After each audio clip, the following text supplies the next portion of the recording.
Bienvenidos y bienvenidas a esta sesión. Hoy contamos con la presencia del doctor Juan Pablo Torres Torretti, es profesor asociado en el Departamento de Pediatría y Cirugía Infantil Oriente y la Unidad de Infectología del Hospital Luis Calvo Maquena en Santiago, Chile, y además se desempeña como coordinador del programa de formación de especialistas en infectología pediátrica, subdirector del Departamento de Pediatría y Cirugía Infantil Oriente y vicedecano de la Facultad de Medicina de la Universidad de Chile. La verdad es que es un gusto tenerlo hoy con nosotros para que nos comparta su experiencia, su mirada y la visión en este contexto de enfermedades virales respiratorias. Así que bueno, y agradecemos también el contacto de Fernando, que fue quien nos facilitó el contacto y nos recomendó su presencia aquí. Así que bienvenido y adelante. Gracias. Bueno, muchas gracias Sandra, Mercedes también que hemos estado en contacto y a todo el grupo, Fernando, para poder conversar estos minutos. Yo voy a pasar a compartir la presentación sobre este tema que también es bien candente. Por lo menos hay países ya, ¿no es cierto?, como vamos a comentar, como el nuestro en Chile, en Argentina, que se están implementando estrategias muy importantes de prevención para el virus respiratorio sincicial y que, bueno, la idea es poder ver si es que eso, qué impacto vamos a poder esperar, qué lo que estamos viendo en cuanto a resultados, si es que hay algún resultado por ahora que uno pudiera pensar que es preliminar, etcétera. Así que ese va a ser un poco el tenor y también desde, bueno, desde la experiencia de vida real, digamos, que estamos por lo menos viviendo desde nuestro país, pero para poder compartirla con ustedes y compartir opiniones y bueno, ver cómo seguimos también después más de aquí en adelante. Entonces, esta es una figura, hasta abril de este año, quizás para destacar principalmente que claramente durante SARS-CoV-2 o el COVID-2019 nosotros no tuvimos circulación de virus respiratorios, salvo SARS-CoV-2. Eso lo logró SARS-CoV-2 casi por 2 años, algo que era bastante impensable. Que siempre quisimos tener alguna situación así, pero tampoco fue lo ideal porque después ustedes pueden ver de que, como era de esperar, terminan las medidas de mitigación de la pandemia y vuelve la circulación incluso muy intensa. No sé cómo habrá sido en todos los países, tenemos algunos datos, pero en Chile, por ejemplo, el 2023, el año pasado, la circulación de virus respiratorio sincicial fue extremadamente alta, produjo una tensión sobre el sistema de atención, las camas de intensivo, produjo un impacto político también, causó la salida del subsecretario de Salud, etcétera, que fue muy importante, probablemente por la acumulación de muchos casos susceptibles durante este periodo de casi un silencio de los otros virus respiratorios que no eran SARS-CoV-2. Ojalá pudiéramos volver a una situación así, pero ahora controlada. Quizás de eso se trata un poco este tipo de intervención. Sobre BRS sabemos que puede circular en todas las edades.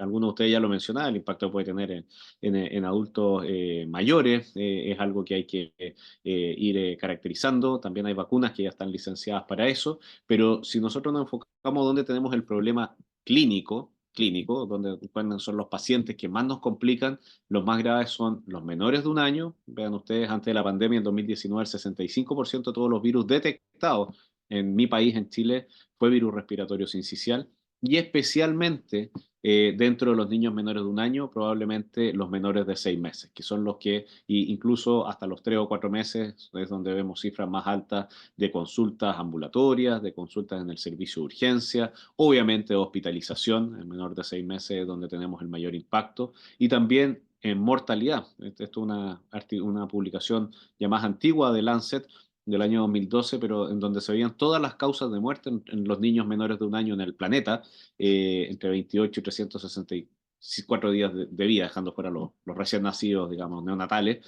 y lo que más mataba a niños en este reporte causaba mortalidad era la malaria, y en segundo lugar, casi con un 7% el virus respiratorio sincicial. En Chile el año pasado tuvimos 10 casos fallecidos. Cada uno es un caso muy importante y relevante. Claro, no suena como a tener mucha mortalidad, pero sí una morbilidad tremendamente alta, pero también recordar que esto ocurre y afecta principalmente a niños sanos. Obviamente los cuadros pueden ser más severos en los niños que tienen ciertas condiciones de riesgo, como enfermedades pulmonares crónicas, cardiopatías importantes, pero la gran mayoría de niños que se han afectado son también los niños sanos. En cuanto a la prevención, solo para recordar, ¿no es cierto?, que ya hace más de 2 décadas está disponible la prevención de virus respiratorio sincicial y yo diría que bastante exitosa con palivizumab, un anticuerpo monoclonal que ya a fines de los 90 mostraba datos de impacto en reducción de hospitalización en niños pretérminos, en niños cardiópatas, en pretérminos no tan pequeños. Así que era una herramienta que ha sido utilizada como de grupo de riesgo, porque el problema que tiene es que es extremadamente cara, muy cara. En Chile se invierten, hasta antes de la estrategia de Nirsevimab, se invertían 12 o 13 millones de dólares cada año para cubrir un 1,2%, toda una corte recién nacido, de la corte anual que tenemos recién nacidos vivos en Chile, que tenían ciertas condiciones de riesgo, como prematuros, cardiopatías hemodinámicamente significativas, y que además de ser muy cara requerían 5 dosis durante el periodo de circulación de BRS, una vez al mes por 5 veces, lo cual es más complicado también en términos de cobertura. Pero si se hacía, funcionaba. Y eso, de alguna manera, viene a cambiar en la medida que la ciencia avanza, y por eso está importante que invertamos en ciencia, porque, por ejemplo, la caracterización y el entendimiento de lo que era la proteína de fusión del virus, la proteína F, y sus diferentes regiones o epítopes expuestos, que no eran los mismos cuando está en su estado prefusión a cuando está en su estado posfusión, permitió avanzar a desarrollar anticuerpos monoclonales, ya no solo como palivizumab, que ustedes ven actúa sobre un sitio, el sitio 2, que está expuesto tanto en el estado pre y posfusión de la proteína, sino que en, por ejemplo, Nirsevimab, que actúa con el sitio 0, que está expuesto en su estado prefusión, y aparentemente, ¿no es cierto?, lo que se ha visto es que hay ciertos sitios, por ejemplo, como sitio 0, que puede tener la potencia de la neutralización puede ser mucho más fuerte, de 50 o 100 veces más potente, por ejemplo, que lo que ocurre que los que se observa con palivizumab, que apunta, ¿no es cierto?, ese monoclonal al sitio 2. Y otros que están en desarrollo, como Clesrovimab, que interactúa con sitio 4, Nirsevimab con sitio 0. Entonces, en resumen, el entender bien esta estructura, las características de la proteína, los cambios conformacionales que sufren su estado de prefusión y posfusión, permitió desarrollar anticuerpos de una manera posiblemente mucho más eficiente, siendo que Parisumab no era malo, pero la gracia de Nirsevimab, Clesrovimab, es que son anticuerpos de vía media más larga, entonces ahora en vez de requerir 5 dosis, basta con una sola. Entonces, nos enfrentamos ahora para el virus respiratorio sincicial. Este es como el reloj del tiempo, las madres, los niños más pequeños, los niños ya más grandes y los adultos mayores, en donde en cada una de estas etapas de la vida hay estrategias y están surgiendo estrategias cada vez más importantes de prevención. Algunas ya aprobadas y registradas, como lo que hizo Chile, de administrar anticuerpos monoclonales, Nirsevimab contra este sitio 0, o lo que partió desde el 1 de marzo Argentina, también con una licenciada para una vacuna materna, con la idea de que la madre genera anticuerpos que son transmitidos para los primeros 150, 180 días de vida. Monoclonal lo mismo, es administrado y daría una protección que se ha estudiado al menos hasta los primeros 6 meses de vida y son los resultados que vamos a ver a continuación. Pero no olvidar de que hay vacunas licenciadas para adultos mayores y hay vacunas en desarrollo para los niños más pequeños, que también incluso vacunas inhalatorias, que posiblemente en el mediano plazo vienen a integrar este pool completo de medidas de prevención. Por ahora, monoclonal, Nirsevimab y vacuna materna para la mujer embarazada. Muy brevemente, la experiencia en Chile la hemos tenido más, implementamos una estrategia con monoclonales, pero quería mencionar la vacuna materna. Y hace un año salió el estudio más pivotal que mostraba una eficacia en los niños que nacían de madres que fueron inmunizadas versus el placebo de un 57, va decreciendo entre los 90, 180 y un 50, 57, 56 hasta un 51% en disminuir la enfermedad, la infección respiratoria baja por BRS que requiere atención médica, y cifras un poquito más altas, un 81, que después bajan al día 180 a un 69% para la atención, para la infección respiratoria baja causada por BRS más severa. Así que claramente aquí estamos teniendo alternativas de prevención que ya están mostrando resultados que hace años atrás no teníamos y que claramente era muy positivo. Sin embargo, esto tiene que ir de la mano un análisis global si es que uno tomara alguna estrategia, porque de alguna manera esta estrategia vacunal no puede ser tomada como estrategia única idealmente, porque dejaría fuera, está indicada para embarazada de 32 a 36 semanas. Entonces, ¿qué pasa con aquellos prematuros que nacen antes de esas 32 semanas? Debieran recibir igual. O sea, si uno va a incorporar una estrategia a nivel de un país, la estrategia de vacuna materna tiene que ir acompañada, al menos por ahora, y asociada y combinada con anticuerpos monoclonales para cubrir los prematuros y también los niños que nazcan de madres que no, por alguna razón, no recibieron la vacuna o no la quisieron recibir. Sabemos que en Estados Unidos, que se implementó vacuna embarazada más anticuerpos, la cobertura de la vacuna embarazada no superó el 17%. Vamos a ver, va a ser muy interesante conocer los datos de Argentina, donde tengo entendido que ya han administrado aproximadamente más de 60.000 dosis de una población objetivo de 250.000 aproximadamente embarazadas durante época de BRS, y va a ser muy importante entonces conocer esos resultados. Por otro lado, el monoclonal Nirsevimab, y solo para resumir los hallazgos principales de los estudios, el estudio fase 2B, publicado en New England, que apuntó primero a prematuros, 29 a 35 semanas, básicamente, obviamente un estudio controlado, placebo, etcétera, mostró una reducción de un 70% de la ira baja, infección respiratoria aguda baja por VRS que requería atención médica los primeros 150 días de vida, y un 78% de la hospitalización por ira baja causada por VRS. O sea, datos muy importantes, más o menos parecidos a los que veíamos para la vacunación materna, un poco más altos, pero que claramente estos son pueden ser de un impacto importante para la principal infección de la infancia, que es la producida por el virus respiratorio sincicial. Y con perfiles de seguridad, bueno, ya lo habíamos visto con palivizumab, que era muy seguro, pero con nirsevimab se reproduce. Ustedes pueden ver aquí los eventos adversos relacionados con el producto de investigación similares, del orden del 2% entre el grupo placebo y el grupo que recibió nirsevimab. Los niños que recibieron nirsevimab, y los graves relacionados con el producto de investigación tienden a ser cero. Yo podría comentar que en Chile, que ya se han administrado más de 92.000 dosis a niños recién nacidos y pequeños. La verdad es que no hemos tenido afortunadamente tampoco ninguna bandera o alerta de seguridad. Ha sido extremadamente seguro, con algunos pocos casos, muy poquitos casos en que puede haber algún pic febril, y no mucho más alguna molestia local. Después vino el estudio Melody, el estudio fase 3, ya con recién hecho en lactantes prematuros, también tardíos y a término, mayor de 35, y ahí los mismos gráficos muestran una reducción de un 76% para la ira baja por VRS que requiere atención médica, y la hospitalización debido a una ira baja causada por VRS. 76%, una cifra muy significativa. Y después el estudio Harmony, publicado el año pasado, fines del año pasado, en New England Journal of Medicine, un estudio ya de más pragmático de Israel que incluye todas las cortes, digamos, los lactantes pretérminos más pequeños, los más tardíos, los a término, una población de 8.000 sujetos, y en donde se ve que la eficacia para la hospitalización por ira baja por VRS es de un 83%, la ira baja VRS mayor de gravedad un 75%, y también con un impacto de ira baja de cualquier causa, lo cual es muy interesante porque sabemos que hay importantes interacciones virus-bacterias, por ejemplo, entre VRS y neumococo. Entonces, este tipo de prevención seguramente va a tener impacto también en algún grado de reducción de neumonias bacterianas, por ejemplo, lo que pueda pasar con neumococo.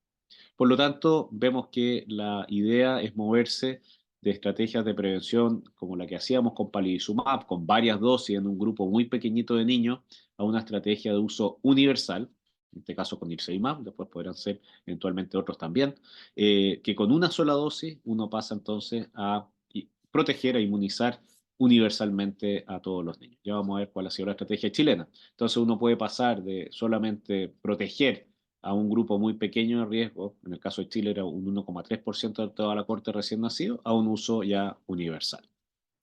Así, la CIP en Estados Unidos ya recomendaba ambas estrategias, vacuna materna y nirsevimab, nuestro KBI, nuestro equipo asesor también, y de alguna manera el poder disponer de esta estrategia, obviamente que encendió las alertas y las ganas de ver si es que lo podíamos usar en un país como el nuestro, en Chile.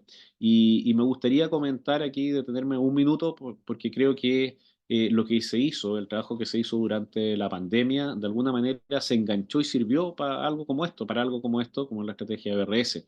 En el caso de la pandemia, y Fernando Valiente también fue parte de este grupo, se lograron crear y llegar al Ministerio de Salud, que es el tomador de decisión, grupos como el de la Facultad de Medicina y sus académicos investigadores básicos y clínicos, el Instituto de Sistemas Complejos de Ingeniería, que es un grupo de ingenieros, un instituto de ingeniería financiado, todas estas son de financiamiento estatal, sin ningún tipo de financiamiento por la industria. En la Universidad de Chile es la universidad pública, el ICI también asociado a la Universidad de Chile, pero que habían permitido establecer un concepto de alguna manera de grupo de trabajo y de transdisciplina, con la posibilidad de generar datos, de que el ministerio y a través de convenios pudiera haber un acceso a esos datos, por lo tanto poder medir intervenciones, tener el dato post-intervención, por ejemplo. Y en este caso puntual, ese fue el argumento que utilizamos para poder conversar con el proveedor, en este caso era Sanofi, y decir, ¿por qué no en vez de Chile estaba para el 2027 en agenda para recibir Nirsevimab, nos adelanta un poco y Chile va a generar datos que pueden ser interesantes para todo y para hacer una buena toma de decisión? Y a la vez conversando con el ministerio para decir, bueno, si esta alternativa, el 2023 fue tan duro, ¿por qué no hacemos y nos involucramos, digamos, en tomar la decisión? Se hizo un convenio formal entre el MinSal, el Instituto de Sistemas Complejos, la facultad, y se pidieron datos, cuál era la carga de enfermedad y, muy importante, cuál era hacer un estudio costo-efectividad antes de tomar la decisión. Para con esto ver si es que se lograba entonces adelantar la agenda en la que estamos en Chile, no somos muchos como mercado, y pudiéramos adelantarlo. Se hizo ese estudio costo-efectividad, esto fue ya hace varios meses atrás, cuando se estaba viendo si se tomaba la decisión con el ICI, la Facultad de Medicina de la Universidad de Chile y el Ministerio, los equipos del Ministerio de Salud. Y básicamente lo que se vio, le estoy mostrando acá, es ver lo siguiente. Se tomaron todos los datos reales, nacionales, eso era lo valioso de este estudio, que es con data nacional real, para las tres temporadas, 19, 22 y 23, excluyendo 2021, pues no había circulación de BRS. Y se vio aquí en el eje X, ustedes pueden leer estrategia 012, qué pasaba si Chile iba, por ejemplo, estrategia 6 se refiere siempre a inmunizar a todos los recién nacidos en temporada, en el caso de Chile entre abril y septiembre, más inmunizar antes de que empiece a circular el BRS a todos los menores de 6 meses. O sea, en el caso nuestro, los que nacen desde el 1 de octubre del 2023 en adelante. Entonces se vio en el modelo qué hubiera pasado con o sin Nirsevimab, estimando una eficacia del 76%, que era lo que teóricamente mostraba el estudio fase 3. Por ejemplo, el año de 2023 se hubieran ahorrado más de 27.000 días cama, básica o intermedio, o más de 13.500 días cama en unidades de cuidados intensivos pediátricos, o se hubiera podido reducir en más de casi 50.000 visitas a los servicios de urgencia asociados a hospitales en las diferentes temporadas de BRS. Y además se hizo finalmente un estudio de costo, solamente incluyendo los costos directos, sin incluir ningún tipo de costo indirecto. Se veía que la estrategia 6, que era todos los recién nacidos en temporada recibieron Nirsevimab entre abril y septiembre, más todos los menores de 6 meses, ojalá lo antes posible desde abril, terminaba siendo todo lo que está sobre la línea punteada, costo muy, muy cercanos al cero, digamos, pero incluso terminaba siendo costo ahorrativa. Y como les digo, solamente incluyendo los costos directos. Entonces, claramente, eso sirvió para la toma de decisión. Se pueden, con los ingenieros y estos equipos transdisciplinares, se pueden manejar mucho más efectivamente los datos. Esto, por ejemplo, la ocupación de camas UTI pediátrica en Chile, vean ustedes como el 2023 más o menos la dotación de camas pediátricas a todo el país, un poco más de 500. Aquí en línea sólida, la ocupación de las camas UTI, nosotros el año pasado, entre mayo y junio, tuvimos un pic tremendo de BRS prácticamente vertical. En línea punteada era la habilitación de las camas sobre el stock habitual, alcanzó a habilitarse justo para no llegar al dilema de la última cama, y después de julio empieza la baja, ¿no es cierto? Pero vean ustedes que las camas habilitadas de 500 pasaron a 1.000 el año pasado, este es dato real, y también aquí queda todo un espacio en donde esas camas que tienen mucho costo porque son camas adicionales con equipos de salud adicionales, etcétera, después quedan activas y no se utilizan tanto. Entonces todo esto, este espacio, esta área, pues, de alguna manera es un costo alto, que es lo que termina haciendo que este tipo de estrategias probablemente sean costo ahorrativas. Y aquí abajo se ve la simulación de lo que era pasado el año pasado, que es lo que esperamos que veamos este año, ¿no es cierto?, que se está usando la estrategia, por ejemplo, si es que se inmunizaba a los menores de 6 meses más los recién nacidos en temporada. Claramente aquí no baja a cero, pero hay un aplanamiento importante de la curva. Por lo tanto, se pudo en 26 de marzo, aquí está nuestra ministra de Salud, el subsecretario, en un hospital público, eh, porque esta estrategia es de Estado, así que es para público y privado, para todos los niños. Esta fue Samantha, la primera recién nacida inmunizada en el Hospital Espino, acá de Santiago, y al lado estaba Santiago, era otro recién nacido, en donde entonces se dio curso a esta campaña. La primera fueron los dos primeros niños inmunizados con nirsevimab aquí en Chile, pero bueno, en Latinoamérica y la verdad, los primeros inmunizados de todo el hemisferio sur. Así que era posible que países como los nuestros pudieran avanzar entendiendo que hay que invertir, pero esa inversión se termina recuperando. ¿A quiénes se está inmunizando actualmente en Chile? Básicamente a dos grupos, más uno pequeño. Como les decía, a todos los que nacen en temporada, eso se hace en los hospitales o en las maternidades. Todos los niños que han nacido entre el 1 de abril y van a nacer hasta el 30 de septiembre, en las primeras horas de vida, junto con hepatitis B y BCG, se puede administrar. Se pasa también el monoclonal.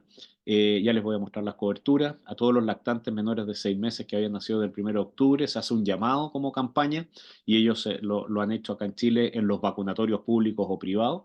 Y los pacientes que aquí se le Ricardo Soto eran los que recibían palivizumab. Que se había ampliado el año pasado a los menores de 35 semanas, menos de 2.500 gramos, y que tenían cardiopatía hemodinámicamente significativa. Esos son los niños que se están de manera universal, pues son niños sanos, prematuros, cualquier condición, que se están inmunizando en Chile. Los de la ley Ricardo Soto que reciben palivizumab se extiende hasta la segunda temporada o hasta los 24 meses también pueden recibir nirsevimab y ya no estamos usando en Chile, se reemplazó el palivizumab en este tipo de estrategia de la ley Ricardo Soto por nirsevimab también, porque claro, el costo es significativamente mayor y los resultados de protección son extremadamente buenos. Se administra una sola dosis intramuscular, se puede coadministrar con cualquier otra vacuna de programa y lo bueno es que da una protección que es prácticamente inmediata y por alrededor de al menos 6 meses. Quizás los datos van a mostrar que dura un poco más. Se pueden inmunizar también prematuros, perdón, recién nacidos de término y como les decía, ha sido una estrategia afortunadamente muy, muy, muy segura. Así que eso también influye en poder apuntar a la confianza de la población y tener buenas coberturas. ¿Qué va a pasar más adelante?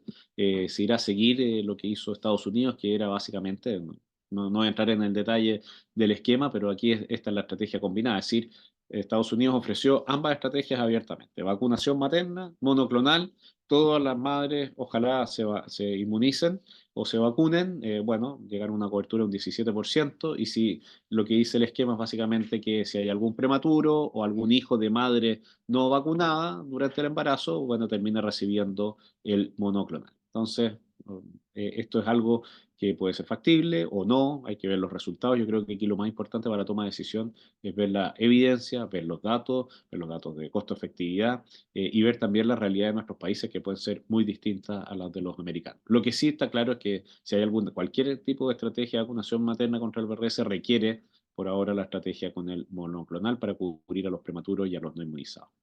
En Chile tenemos una población a vacunar de 160.000 niños. 80.000 de ellos aproximadamente son los recién nacidos en temporada, que les decía yo que están naciendo entre el 1 de abril y van a nacer hasta el 30 de septiembre. Y teníamos menores de 6 meses, o sea, los que nacieron desde el 1 de octubre del 2023, otros 80.000 niños que la idea era vacunarlos lo antes posible, antes que empezara a circular el VRS. ¿Hemos logrado eso o no? Se los muestro con los datos. Este es un gráfico que preparé de resumen y esto es lo que muestra las coberturas. Las coberturas que se ven aquí en el gráfico es para el grupo catch-up o de los lactantes nacidos del 1 de octubre, ya que los que han nacido en maternidades, la cobertura ha sido extremadamente alta, un 97,5%, que es lo mismo que observamos de cobertura para vacuna de hepatitis B y BCG, o sea, prácticamente todos los niños que están naciendo en maternidades, que el 90%, 99% de los niños que nacen en Chile lo hacen en hospitales, están protegidos se van protegidos de esa maternidad en un 97,5%. En cuanto al grupo que había que rescatar, el catch-up, ¿no es cierto?, inmunizarlo lo antes posible, bueno, partimos en abril, esa cobertura fue avanzando, aquí en algún momento estuvo un poquito más floja, cuando se vio esta tendencia, se pidieron recurrir, por ejemplo, y creo que eso explica en parte el retomar la pendiente, que se enviaran mensajes a todos los teléfonos celulares de las madres o padres de niños que hasta esa fecha habían nacido del 1 de octubre, pero no habían ido a inmunizar a sus niños. Y finalmente, hasta el 4 de junio o hasta ayer, tenemos una cobertura en este grupo que está llegando al 82%, lo cual ya es bastante bueno, supera la meta, pero ojalá pudiera seguir superando al 85% o llegar a, ojalá, al 90%. Ahora uno dice, la cobertura va bien, pero llegó a tiempo. O sea, BRS empezó a circular antes de llegar a esta cobertura o todavía no está circulando en cifras significativas. Bueno, ya lo vamos a ver a continuación. Les dejo eso como lo vamos a ver en un minuto más. Junto con esto, el hemisferio norte, algunos países ya usaron NIPSEI. En la vida real, ¿cómo les fue? Esos países son Luxemburgo, muy pequeñito, Galicia y Cataluña, ha publicado sus datos preliminares, Estados Unidos también, un estudio pequeño costo-efectividad, y los resultados apuntan a lo siguiente. En Luxemburgo, fueron 4 hospitales solamente, inmunizaron menores de 6 meses más recién nacidos en temporada, ven una disminución de un 69%, casi un 70%, de las hospitalizaciones por VRS. Claro que ellos tuvieron una cobertura de administración de nirsevimab que fue cercana también alrededor de un 70% solamente en el grupo catch-up. Entonces, si el grupo catch-up no tiene una cobertura tan alta, probablemente el impacto en disminuir hospitalización también no es tan alto. Ahora, disminuir un 70% era algo que antiguamente o hace unos años ni soñábamos, así que es extremadamente bueno. Pero lo que pasa es que si uno ve los datos, por ejemplo, de Galicia, en donde con cobertura de los recién nacidos en temporada de un 93 y un 85 en el grupo cachapo menores de 6 meses, como lo hicieron en Galicia, claro, ustedes pueden ver que en comparación las hospitalizaciones en los niños menores de 6 meses que recibieron el nirsevimab, que están ahí en barras este año comparado con la hospitalización acumulada de las temporadas anteriores, es extremadamente baja. O sea, están demostrando en Galicia una reducción en la hospitalización por VRS que es cercana una efectividad que es cercana al 83, entre el 83 y 89%. Y datos muy similares en Cataluña, en donde ustedes pueden ver que de 25.000 niños, en el caso de Galicia son 10.000, en el caso de Cataluña son 25.000, con una buena cobertura, un 87%, se da una reducción en el ingreso hospitalario por VRS o en el ingreso a unidad de cuidado intensivo por VRS de casi un 90%. Y bien interesante que eso puede impactar en la enfermedad no tan severa también, con una reducción, por ejemplo, un 48% en los casos de bronquiolitis en la atención primaria o de un 55% en las visitas en los servicios de urgencia de los hospitales. Entonces, claramente, el impacto que está mostrando en vida real es igual o incluso supera un poquito lo que habían mostrado los estudios. Y este es el estudio americano, un estudio preliminar pequeño, aproximadamente 800 niños, en donde se da una efectividad, caso control, de un 90% contra la hospitalización por virus respiratorio sincicial. O sea, todas cifras bastante similares y concordantes. Como les decía, aquí volvemos. ¿Cómo estaba circulando? Vamos a tiempo en la estrategia chilena, llegamos un poco atrasados. Bueno, son las semanas epidemiológicas. Hasta la semana 22 significa hasta el 1 de junio. Y claramente nosotros vemos que, sobre todo en este último mes, en estas 4 o 5 semanas, está empezando a circular virus respiratorio sincicial. O sea, aparentemente estamos a tiempo. Ha circulado, sí, bastante menos que los años anteriores, que el 2023, en donde a la fecha no teníamos un acumulado de 500 casos en la red de vigilancia, no es que sean 500 casos en total, esto es la red de vigilancia del Instituto de Salud Pública, que es una vigilancia un poquito centinela, así que seguramente las cifras son bastante más altas, pero si uno los compara en la misma red de vigilancia versus el año 2023, a la misma fecha, en vez de llevar 400 o 500 casos en esta red de vigilancia, a la semana 22 habían alrededor de 6.000. Así que probablemente va a ser una temporada menos intensa que la del 2023, más parecida, creemos, a la del 2022, pero el BRS claramente ya está circulando y afortunadamente ya tenemos a la población con una cobertura menor de 6 meses que debiera ser adecuada como para observar un impacto similar al del hemisferio norte de los países desarrollados. Dentro de las estrategias de este grupo de trabajo de la Facultad de Medicina, la Universidad de Chile, el Instituto de Sistemas Complejos y el Ministerio de Salud, imitamos, es la verdad que nos inspiramos en una página que había hecho Galicia, el doctor Federico Martínez Torres, que se llama NIRSEGAL. Esta es una página similar que ya va a estar de libre acceso la próxima semana, en donde el propósito es ver el impacto y la efectividad de la estrategia BRS en Chile. Va a ser de acceso público, cada mes se van a ir actualizando los datos y vamos a poder ir viendo gráficos similares a los que mostraba Galicia, donde fíjense ustedes que aquí están los datos. Claro, estos son todavía hasta la semana 17, en 10 días más van a estar hasta la semana 21, pero ya se empieza a marcar ahí una tendencia muy pequeña. Ustedes ven la hospitalización acumulada en los menores de 6 meses, o sea, en los que este año recibieron Nirsevimab, ahí están los años anteriores, y esas pequeñas barritas que hay ahí son los casos reales, ya se está despegando. En cambio, los mayores de 6 meses, aquí voy a hacer, no sé si se alcanza a ver, pero aquí hay barritas que siguen un poco la curva de los años anteriores. Como les digo, esto es una información preliminar, pero va a estar disponible. El impacto va a ser, lo van a poder visitar, digamos, de manera pública. Se va a poder filtrar por región del país, por sexo, edad, etcétera, meses de día. Así que creo que es un buen aporte, digamos, para ir viendo el impacto que tiene esta estrategia, pero creemos que incluso este dato preliminar en que ya se despegan las curvas es muy auspicioso respecto a que vamos a replicar lo que se veía en otros países. Dudas o preguntas surgen muchas, entre algunas de ellas es si es que va a haber reemplazo por algún otro virus respiratorio, por ejemplo, metaneumovirus, muy parecido a virus respiratorio sincicial. Estos niños menores de 6 meses, al no infectarse por VRS, empezarán a hacerlo igual o más por metaneumo, no lo sabemos. La información muy preliminar del hemisferio norte pareciera indicar que no, pero es algo que hay que seguir y que va a ser muy interesante de ver. Desplazamiento de infección a edades mayores, por lo menos las hospitalizaciones sí se van a desplazar sobre los 6 meses, eso no cabe duda. O si es que el niño que no se infectó en la primera temporada pudiera tener una mayor gravedad en la segunda, o en la segunda, cuando esté expuesto en la segunda temporada de circulación de BRS. Los datos muy preliminares, de nuevo, mostrarían que no, pero obviamente es algo que hay que ver. Como les decía, muy interesante la interacción ahí que pueda tener virus respiratorio sincicial con bacterias respiratorias, por ejemplo, entre ellas neumococo. Y también muchos de los niños que hacen infección por BRS pueden quedar con un asma por un buen tiempo. Y si es que este tipo de estrategia también podría tener algún impacto sobre disminuir esa cantidad de niños que tienen esa asma, también podría ser tremendamente interesante. Pero bueno, yo hasta aquí llego, como para dar quería contarles un poco la experiencia, estar muy contento que disponemos de estas nuevas herramientas de efectiva prevención. Creo que es un gusto, casi un honor poder verlas en vivo y en directo en nuestros pacientes en Argentina con la vacunación materna, en Chile con Nirsevimab. Sé que Paraguay debiera partir con Nirsevimab también el próximo año. Panamá está muy cerca de hacerlo. Están llegando a Brasil también. La disponibilidad, claro que todavía apuntando al mercado más bien privado, de tanto de Nirsevimab como de la vacunación materna. Pero en Chile al menos creemos que este año no vamos a tener la típica campaña de invierno como la conocíamos hasta ahora. Esto va a marcar un antes y un después.